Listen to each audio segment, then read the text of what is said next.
Assalamualaikum warahmatullahi wabarakatuh. Apa kabar anak-anak ibu semua? Alhamdulillah, semua dalam keadaan baik. Hari ini kita bertemu lagi dengan Ibu Nadia dalam pembelajaran agama Islam dengan materi sujud syukur.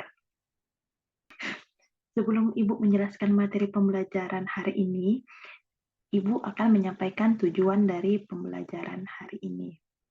Jadi, setelah pembelajaran sujud syukur, setelah Ibu menyampaikan materi sujud syukur, Ibu harap anak-anak Ibu mengerti makna dari sujud syukur, sebab pengerjaan sujud syukur, dan tata cara pengerjaan sujud syukur.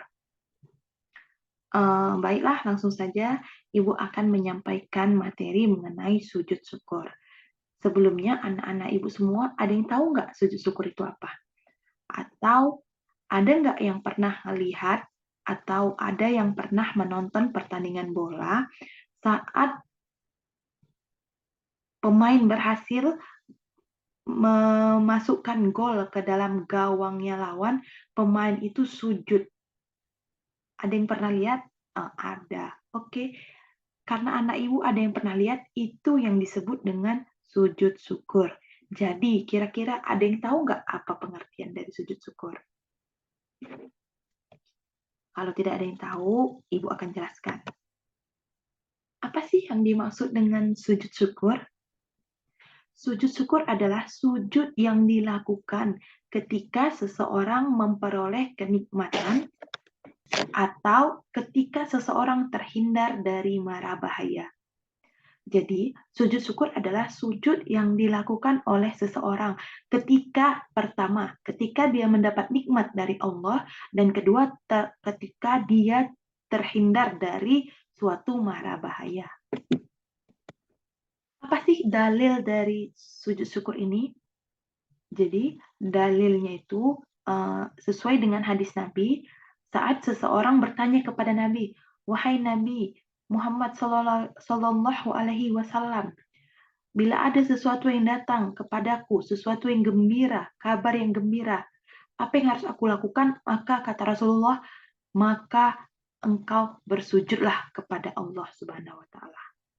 Jadi dari sini kita juga disunahkan untuk bersujud saat mendapatkan sesuatu yang bahagia. Nah, seperti yang sudah Ibu jelaskan, sebab dilakukannya sujud syukur ini ada dua. Tadi pertama, karena mendapat nikmat dari Allah. Contoh nikmat itu apa, Bu? Seperti tadi, saat pemain bola berhasil melepaskan tendangannya dan menggolkan golnya kawan. Sebab dilakukannya sujud syukur ini ada dua. Yang pertama, ketika seseorang mendapat nikmat dari Allah Subhanahu wa Ta'ala. Jadi, nikmat yang dirasakan orang ini beda-beda.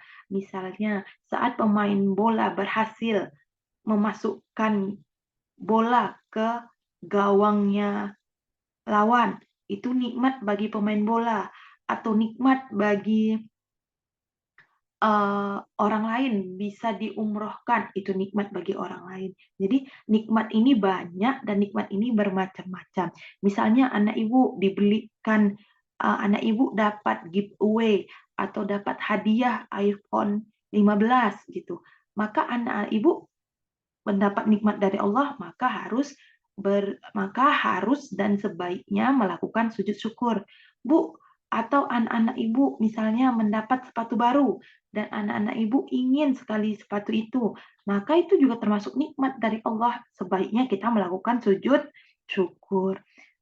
Bukan hanya mendapat nikmat, tetapi saat kita terhindar dari mara bahaya, misalnya saat kita terhindar dari banjir, saat kita terhindar dari kebakaran, saat terhindar dari gempa, saat terhindar dari bahaya-bahaya yang ada sekeliling kita, maka kita harus melaksanakan sujud syukur.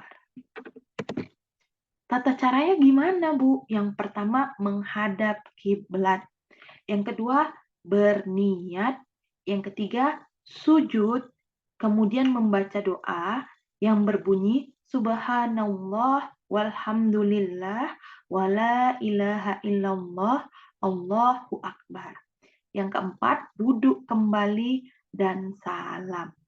Bu, misalnya kalau kita jadi pemain bola, Bu, kita nggak tahu di mana kiblatnya gimana, Bu? Kita lagi di luar negeri, kita nggak tahu kiblatnya gimana. Yang pertama, sebaiknya menghadap kiblat. Bu, tapi kalau bingung, Bu, kalau kita refleks, langsung kita sujud boleh, Bu? Boleh. Bu, apakah harus ambil wudhu? Apa harus bersuci? Apakah kita harus seperti saat sholat, pakai pakaian yang bagus, pakai pakaian yang cantik? Tidak. Boleh dilakukan tanpa berwudhu. Yang penting tidak dalam keadaan bernajis. Kita bisa lihat di gambar, pertama kali kita berdiri sambil membaca niat. Ya Allah, aku ingin melaksanakan sujud syukur. Yang kedua, kita langsung sujud tanpa ruku. Jadi dari berdiri kita langsung sujud, membaca doa apa tadi? Subhanallah, walhamdulillah, wala ilaha illallah, Allahu Akbar. Setelah sujud, kita duduk dan mengucapkan salam. Assalamualaikum warahmatullahi. Assalamualaikum warahmatullahi. Sudah, kita sudah berhasil melaksanakan sujud syukur. Kira-kira apa sih fungsi dari pelaksanaan sujud syukur ini? Yang hikmah dari melaksanakan sujud syukur ini apa? Yang pertama, kita sebagai seorang hamba harus memanjatkan rasa syukur kita kepada Sang Pencipta, kepada Sang Kholik Allah Subhanahu wa Ta'ala. Yang kedua, apa? Kita sebagai makhluknya, sebagai hambanya, tidak ada yang luput dari pandangan Allah. Jadi semua rezeki yang diberikan Allah bukan karena usaha kita, tapi karena Allah ingin memberikan rezekinya kepada kita. Jadi jangan sombong anak-anak ibu semua. Oh, aku bisa kaya karena aku berusaha. Tidak boleh. Allah memberikan rezekinya kepada kita, Allah menitipkan rezekinya kepada kita, makanya kita bisa menjadi orang yang kaya. Jadi anak-anak ibu tidak boleh sombong. Itu salah satu hikmah dari pelaksanaan sujud syukur. Anak-anak ibu paham? Fahimtum? Alhamdulillah. Semoga apa yang ibu berikan, apa yang ibu sampaikan bermanfaat bagi anak-anak ibu semua, khususnya bagi ibu sendiri. Sekian pembelajaran kita hari ini. Ibu mohon maaf bila ada salah-salah kata. Ibu harap bukunya dibaca ulang, catatannya dibaca ulang. Minggu depan kita akan review lagi materinya, kita akan ulang materinya.